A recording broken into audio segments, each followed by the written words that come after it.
John Holbrook's WCW Green Tide.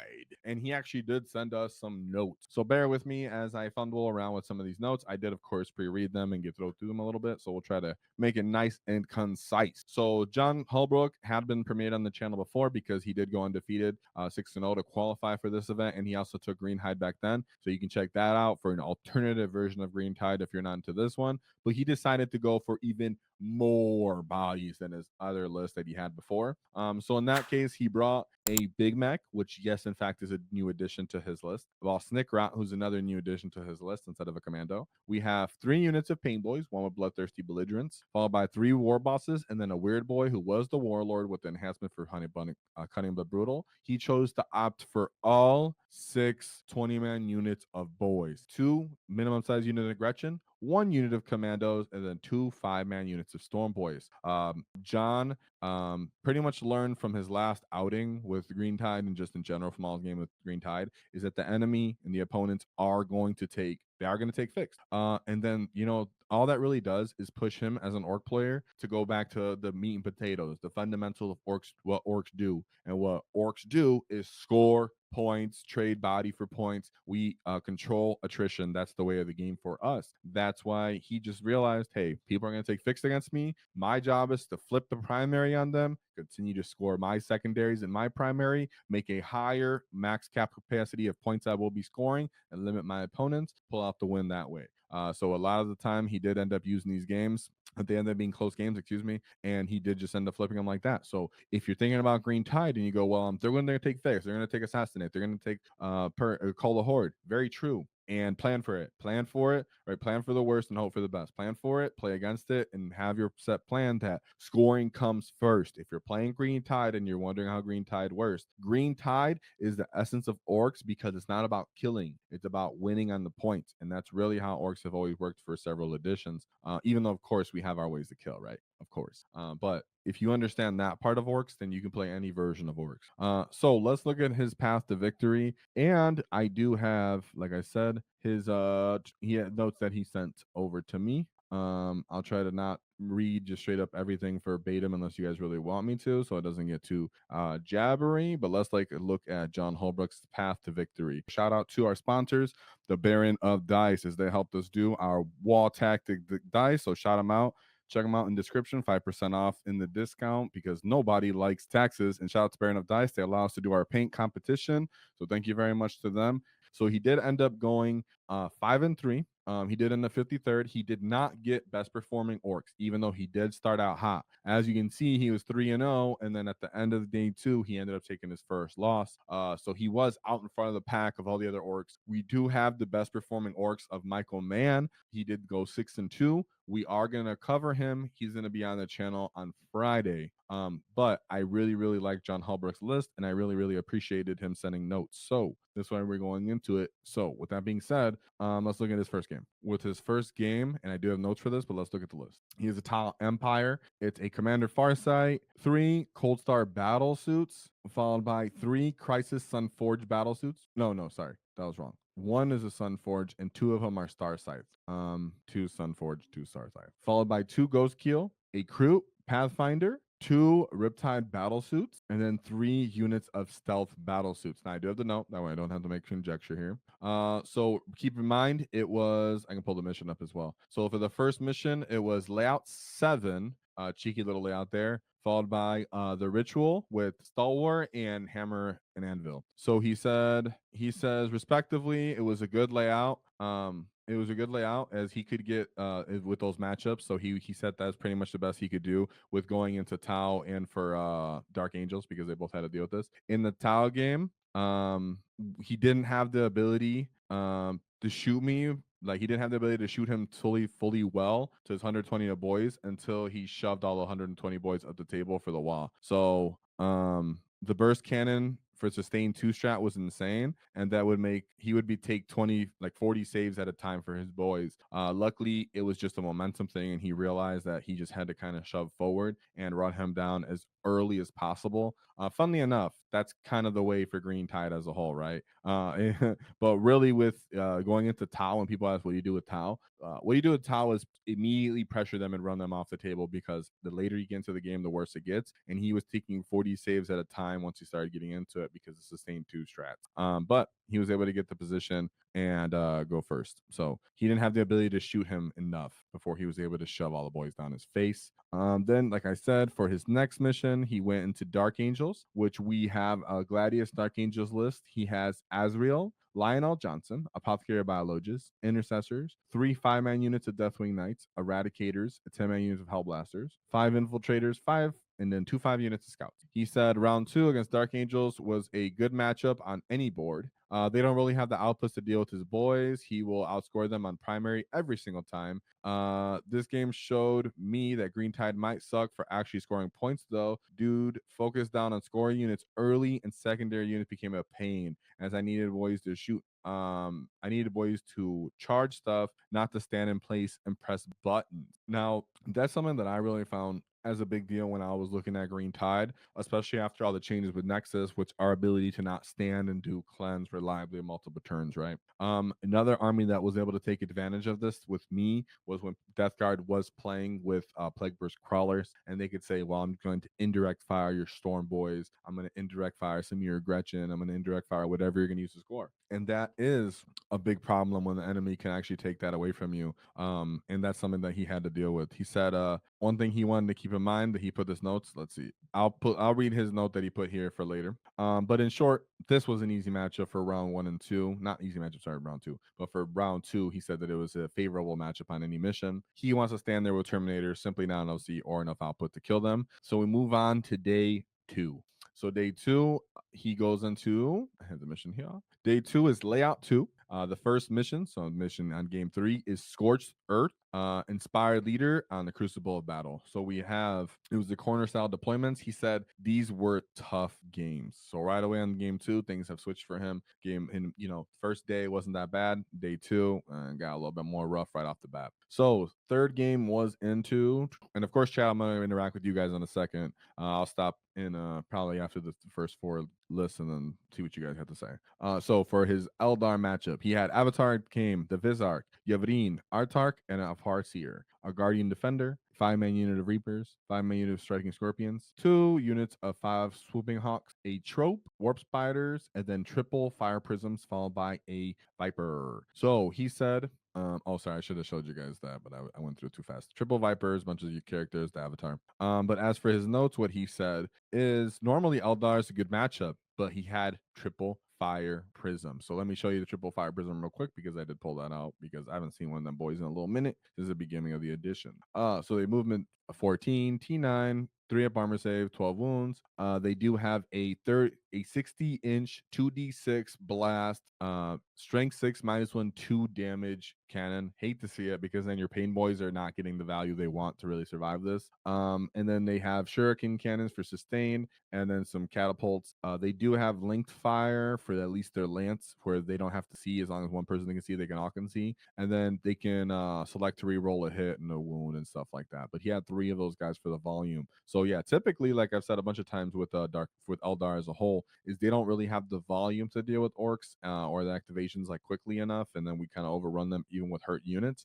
In this case, Fire Prism for just chewing away boys very, very quickly. And the layout really let him do that, is what he's saying. So he got to shoot. He said he got to go first, as in John got to go first, which was really huge for his staging. He thinks he actually could have lost if he went second, because the guy could just shoot him from his deployment zone. So the game was back and forth, and then he killed some clowns and some clown bricks during the wall. He said he's not really sure how that happened. Or wait, he said he killed 2 clowns, and then he got to keep falling back and forth and trying to kill Boyz, but ultimately he pulled it off. So game 4, he got a clutch by Weird Boy by charging his home field objective and put him on 0 primary, scormed hostile objective, and killed 3 turns.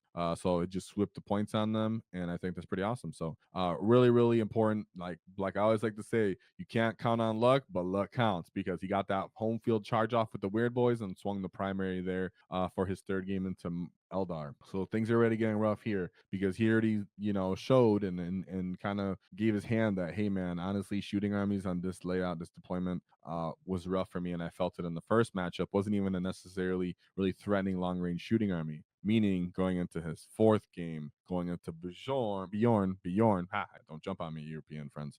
Bjorn, he ended up going into Astra Militarum. So there you go. For day 2, mission 4, he had to go into guard, and on the worst mission possible. So if you didn't see my WCW video, I said when I was looking at John, and John was the person I was thinking might go the furthest with orcs, either him or Michael Mann, ended up, being close. And I said, well, the real issue here is that most armies can't deal with John, but there is one, and it is guard. And the worst thing would be if you had to deal with it on Purge the Foe. Well, guess what? Day 2, mission 4 is Purge the Foe, Smoke and Mirrors, Tipping Point. Boom. So John had to go into guard on Purge the Foe. Pretty rough. So he and on that made layout 2. So he was getting shot, guys. He was getting shot a lot. Our boy was getting shot. So let's look at the list real quick. It's Ghost, Solo Leontis, followed by a Militime Tempestus Command Squad, a Platoon Command Squad, Sly Marbo, Tank Commander, 2 units of Catachans, followed by infantry, 1 infantry squad, 2 individual Chimeras, a Hellhound, a Lehman Russ, a unit of regimental attaches, a Rogel Dorn, Scout Sentinels, a unit of Aquilons, and then a big unit of Scions. So as for his note, he said round 4 felt pretty unwillable to him. He said he knew that if he was undefeated at this point, he would have to be a little bit more lucky to win his pod, because he knew it was Purge the Foe. And it's an enemy of Green Tide. We know as orc players as a whole, guys, we don't necessarily like Purge the Foe. One of our harder missions, that's what it's designed for. Anti, Xenos to a certain extent, or anti small units. So he paired against our boy Bjorn from Sweden, who only lost like 1 game in a long time. He's been doing very well. So pretty much he tried to make a big long bomb charge, didn't get it, ended up failing that one, getting shot off the table. No shame in that. We understand if you're playing into guard, and especially on layout 2, you're probably going to get shot up. So 50 point there. He takes his first loss. So here he's finally lost. He's dropped into a different bracket. He didn't end up, winning there, but that's all right. So now he moves on to the next, hard set of games. So now we move into day 3, which is layout 4, and then the mission 5 will be Burden of Trust, Prepared Position, Search and Destroy for layout 4. So let's see what his game 5 will be, where he has Astra Militarum again. So let's take a look at this next guard list that he had to deal with again. Remember, guys, the guard was super represented at this event, and because Mr. John has won the first 3 games, he's already in the pool with the big boys right off the bat. So yes, Ghost again, Lord Sorleantis, Platoon Command Squad, double Tank Commanders, and the Ursula Creed. 2 units of Catachans, and then an infantry squad, 2 Chimeras, a big brick of Adelan Rough Riders, 2 Rogel Dorns, 2 Scout Sentinels, 1 Aquilon, and then 2 5-man units of Tempestus Scions. And then as for his notes, he said round 5 I got paired into guard again, and he positioned pretty bad on round 1. He just had to kill 1 unit, which is to put me on 0. So I positioned a little better for round 3 and slammed into him with a round 3 WAAAGH. He ended up killing 2 Dorns. He killed 2 Dorns, as in John killed 2 Dorns. That's pretty awesome. And 3 scoring units, which flipped the game on his head. I was able to take his home field at that point. Round 4, he wasn't able to score any points, but he almost lost on turn 1. Wait. Oh, actually, John is the one who killed position poorly pretty bad. That's why. So he said because John positioned himself poorly turn 1, he felt like he was in danger since the beginning, but he was able to flip the game after round 3 by making a nice big charge and positioning with an aggressive wall round 3. Nice job there, John, because no one likes to deal with guard, and trying to recover a game when you're getting shot is rough. So he got that with a 78-point win for round 5. Then we move into round 6, which is still layout 4. and it's Terraform, Stalwart, and Crucible of Battle. So let's move into his sixth matchup, which was Space Marines Vanguard Spearhead. So as for this one, he had a lieutenant with Combi Bolter, Combi Whopper, Manius Calbar, Urnio Fentress, Ballistus Dreadnought, Bladeguard Veteran Squad, send Big Brick of Centurion Devastators, Company of Heroes, nice durable boys right there. Desolation Squad, Eradicator Squad, another Eradicator Squad, Inceptors, Incursors, Infiltrators, Invaders, a unit of Scouts, and a Storm Strike Speeder. One thing I want to say is we haven't seen a Desolation Squad in a hot minute. It is only a 5-man unit, but we haven't seen him in a hot minute. So this guy's coming up with something real nutty, real cheeky out here because no one really knows what's going on. Oh, sorry guys, I did it to you again. Right here where he brought the Incursors, 3-man Eradicators, 5-man Desolation Squad, big Centurion brick. So let's take a look at what John's notes are here. So for this one, it was round 6. He went against Vanguard Marines, which isn't the best matchup. He got to go first on Terraform. Unlucky for John. He said if he got to go first, it would have really messed up the guy's score. He made a huge mistake of charging Calgar and Blade Guard into a Warboss squad, killed like twin boys, but then when he fought back, he almost killed the whole unit. Tied everything up except for Centurions on the WAAAGH turn, and just the activation locked him. The Centurions blew up a unit of boys every turn, but it just wasn't fast enough for him to outscore him. So the pretty much a lot of the time the Vanguard Space Marine player would, like we talked about with Calgar, where he can run fall back and charge, or he can just be aggressive and just getting stuck in combat because he's really good at fighting with twin length. That being said, the guy just did his basic meat and potato strategy of I'm going to shoot you with these units, I'm going to charge you with Calgar and continue momentum going forward with this guys. In this case, he charged it to a big just boy mob and got stuck in. The boys in response just really crumped them. So I love to see it. So at that point, John got an 80 point win here. So he's 5-1 after the first 3 days. So my boy is hot right now. 5-1 after the first 3 days. Love to see it. But then, as you can see on screen, he's in for a rough day 4, with all due respect, but it happens. So right now he's in the point where he has to fight with the other big dogs who got knocked down into the brackets, because he's doing really well, right? If this is a 6-round event, he's 5-1.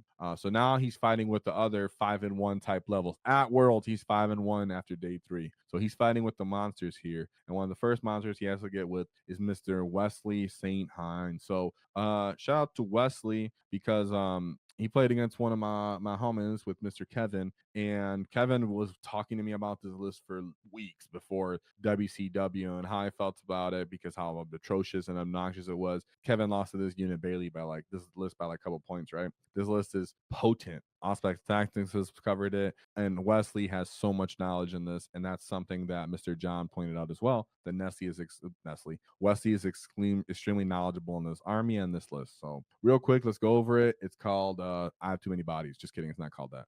One thing here is that John said, I played against masked guard infantry, which outnumbered my 176 models by 80. So imagine you're on Orc playing Green Tide. You have a Green Tide of 176 bodies, and you go against a list that has even more bodies than you. Gosh, that would just be a bizarre feeling. So we have, and it would be fun to see that on the table, right? So we have Acadian Command Squad, 2 Death Corps Marshals, a Guns Ghost, 3 units of command squads, Sly Marble, and then Ursula. 1 unit of Cadian Shock, followed by 1, 2, 3 units of Catachan. 2 big bricks of Death Corps of Krieg. These guys get field no pains and stuff, so they actually are harder to kill than other bricks of guards. Tempestus Scion Squad, 3 of those big bricks of those, and then followed by 3 bricks of Kazarkin, and then 3 bricks of Quillen Science. So in all here, guys, a lot of the time is these guys are going forward with the Scouting Catachans, followed by the Death Corps. These guys are coming back to life as well because they're regimental. And then keep in mind, you have multiple units of jump track units. So it's not just the Scions and the Aquilons, which are really popular, but he also has 30 Kazarkin that are coming down. So he's constantly just filling up the table and putting more and more bodies down, flipping primaries, scoring secondaries. You're not killing them fast enough, and he can actually kill you, especially as an Orc player. So that being said, let's see what Mr. John said. So John said, his whole army is made up of screens and suicide bombing scions, with the ability to destroy 20 boys. So, with ability to destroy boys so hard. Sorry, he wrote a bunch of swear words that it's not even funny. We both took forever to position our deployment because we know whoever went first would likely win. John ended up rolling one.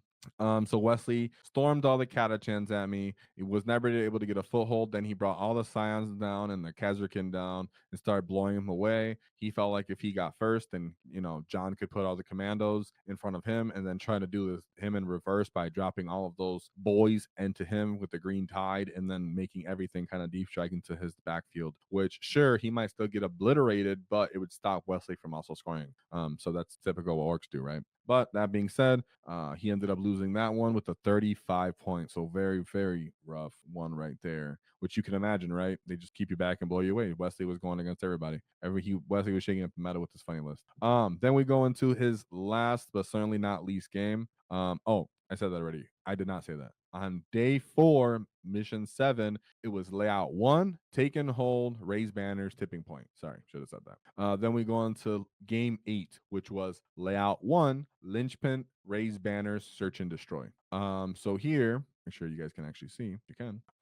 We're going into Blood Angels Liberator Assault Group. So it was a Blood Angels captain, followed by Mephiston, Commander Dante, Lamartis, and then Lieutenant with combi weapon, a unit of assault intercessors, Impulsor, 2 units of assault intercessors with jump pack, 2 units of ballistic dreadnoughts, 1 10-man unit of death company with jump pack, infiltrator squad, 3 units of sanguinary guard, one of them being a big old fat brick. And then I'll just show you the units because these guys ended up being a problem. So we have the new sanguinary guard data sheet. If you haven't seen it, still 12-inch move jetpack boys with T4.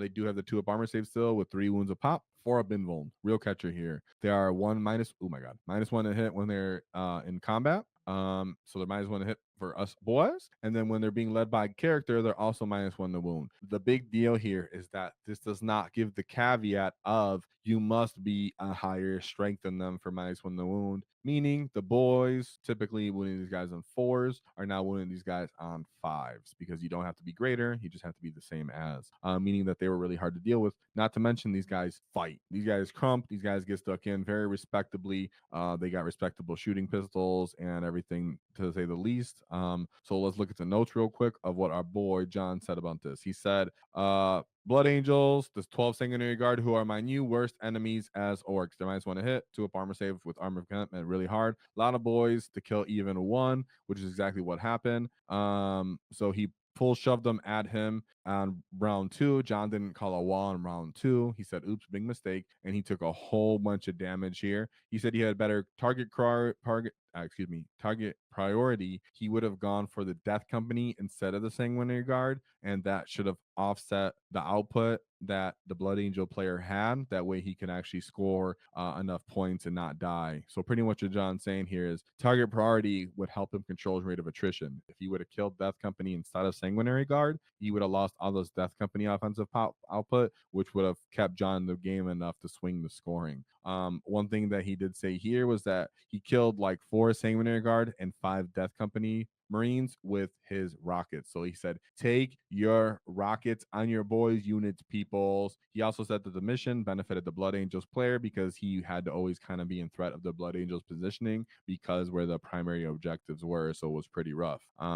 So then John ended up taking a final loss there with 70 points, respectable 70 points scoring there, but ended up just, not pulling out the W. And that's all good because you started off, you pulled the Icarus here, my boy John, right? Where you were going into day 4, 5-1. You can go glory, baby. You can go 7-1. You can be right up there. Be gay, man. What's up? Oh, I'm a big boy. And instead, you had really hard missions and matchups in that last day because you were playing against all the other monster contenders there at the end, and they just ended up being good matchups into your Green Tide, right? A lot of the time we talk about Green Tide's a stat check here. So the final thoughts from Mr. John was, let's see, he had this note right in the middle of it that he wrote. that I had to skip over and I'm going to mention now. So he said this list doesn't have enough units in it.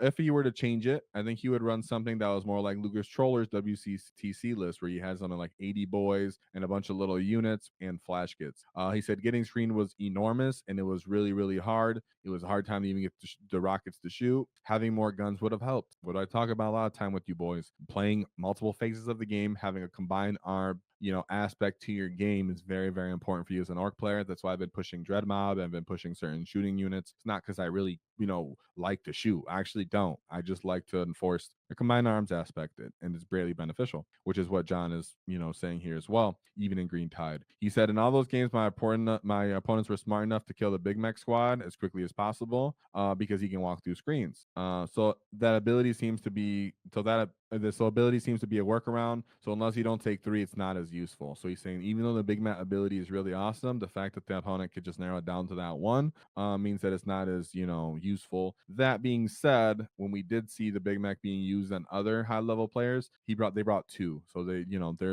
he did understand the redundancy in the other times we brought the Big Mek. So overall, John's last note: fantastic weekend. Just missed out on Bast of Faction. Shout out to Michael Mann, who caught up at the last 2 days, for staying in it. Next time he'll swing into backer targets.